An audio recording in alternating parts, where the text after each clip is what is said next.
Hola, ¿qué tal? Soy el doctor Rubén Bravo, profesor investigador del Departamento de Clínicas de Salud Mental, y en este video vamos a hablar sobre la resiliencia, que es un concepto que ha ido cobrando como mucho auge últimamente.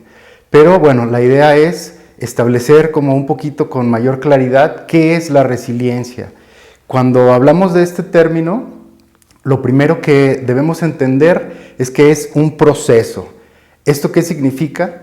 Que no es como un estado constante, sino que es algo que va cambiando durante el tiempo, que puede irse transformando. Además, que sea un proceso también implica que hay diferentes elementos en interacción. Esto es muy importante, como vamos a ver un poquito más adelante. Algo específico o característico de este proceso es que es un proceso de adaptación y específicamente de adaptación positiva. Es decir, que cuando nosotros pasamos por alguna situación, nos adaptamos, digamos, tratando de salir de la mejor forma de esta complicación. Y ese es el tercer punto precisamente. Estos tres elementos son los que definen lo que entendemos como resiliencia, que es un proceso de adaptación positiva ante la adversidad. La adversidad puede ser entendida no solamente como una catástrofe, sino incluso hay circunstancias de la vida cotidiana, pensemos por ejemplo en la pobreza, que son adversidades a las que las personas se enfrentan de manera cotidiana. Entonces, la forma en que las personas van, digamos, no solamente adaptándose a ellos, sino incluso saliendo fortalecido de estas adversidades. Esto no quiere decir que la resiliencia deba de utilizarse con fines, digamos, ideológicos, en el sentido de que no salen adelante porque no son resilientes, sino que es un proceso complejo, como ya lo hemos dicho. Y bien, cabe también aclarar que no es la resiliencia, porque a veces se puede confundir un poco. Bien, la primera distinción que debemos hacer es que no es invulnerabilidad. Al principio de este tipo de investigaciones se estudiaba a algunos niños que pasaban por situaciones muy complicadas y surgió este término de invulnerabilidad, que esto quiere decir que pasan por estos problemas casi como si no los afectaran. Bien, la resiliencia no se refiere a eso. El proceso de resiliencia quiere decir que nosotros podemos pasar por adversidades, pero esto no significa que no se pase por procesos que impliquen dolor o ciertas consecuencias, digamos, como negativas, ¿no? Es decir, las personas son afectadas, pero la cuestión es cómo podemos salir fortalecidos de esto. Y otro elemento importante es que la resiliencia no es un rasgo de personalidad.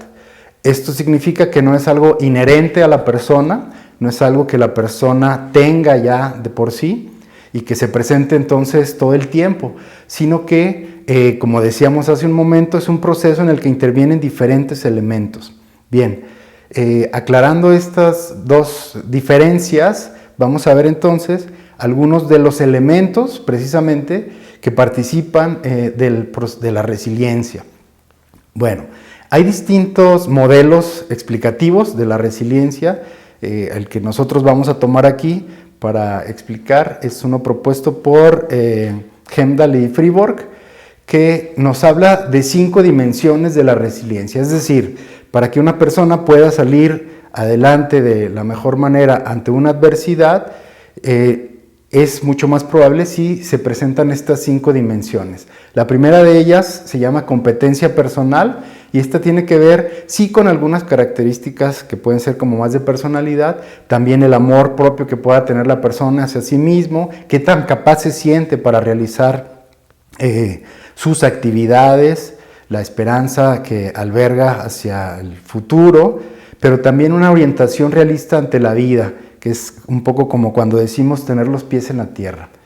Bien, además de esta competencia personal, también hay ciertas competencias sociales que son importantes. Es decir, no basta con las cuestiones individuales para poder salir avante, sino que también hay otros elementos desde lo social, como por ejemplo la capacidad que podamos tener para establecer relaciones con otros, divertirnos con otras personas, poder iniciar interacciones, tener ciertas herramientas de comunicación pero también poder adaptarnos a las distintas situaciones sociales que se pueden ir presentando.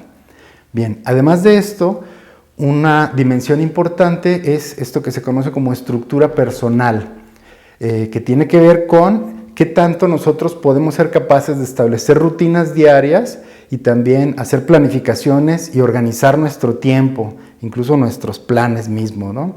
Esto es uno de los elementos que se ha visto muy afectados durante la pandemia, como todos lo hemos experimentado. Decíamos entonces que no basta con cuestiones individuales, sino que también hay otros elementos, como por ejemplo la familia. Y en este rubro tenemos algo que se llama cohesión familiar. La cohesión familiar tiene que ver con la unión emocional que tenemos, que establecemos, los lazos emocionales que establecemos con los miembros de la familia, y dentro de esto entonces encontramos la cooperación, el soporte familiar, la lealtad que existe dentro de la familia, y bueno, que no haya tampoco como muchos conflictos. Los conflictos son normales, incluso en las familias normales. La cuestión es cómo se resuelven estos conflictos. Bien, y por último tenemos el soporte social. Tenemos entonces algunos elementos como individuales, familiares también, pero es importante también contar con ciertos apoyos. Esto tiene que ver las redes, lo que se conoce como redes sociales de apoyo, que pueden provenir ya sea de la familia, pero también de los amigos, de la familia extensa e incluso de instituciones externas. Algo muy relevante es que no basta con tener los recursos de apoyo, sino hay que también saber utilizarlos y movilizarlos.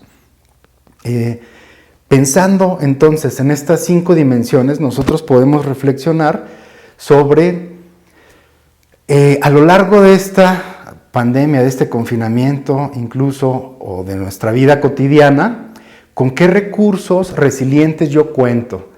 Lo que aquí presentamos entonces son elementos muy particulares sobre los cuales nosotros podemos reflexionar sobre nuestra propia experiencia. ¿Cuáles recursos resilientes he podido desarrollar durante la pandemia? ¿Qué recursos de estos me han ayudado a salir adelante, a mí y a mi familia? Y otra muy importante es, ¿de qué manera podemos favorecer estos recursos? Y bueno, esto es, grosso modo, resiliencia o el concepto de resiliencia, y lo más importante que queremos es vincular esto con nuestra vida cotidiana y específicamente cómo podemos hacer para favorecer esto en nuestros espacios cotidianos. Muchas gracias.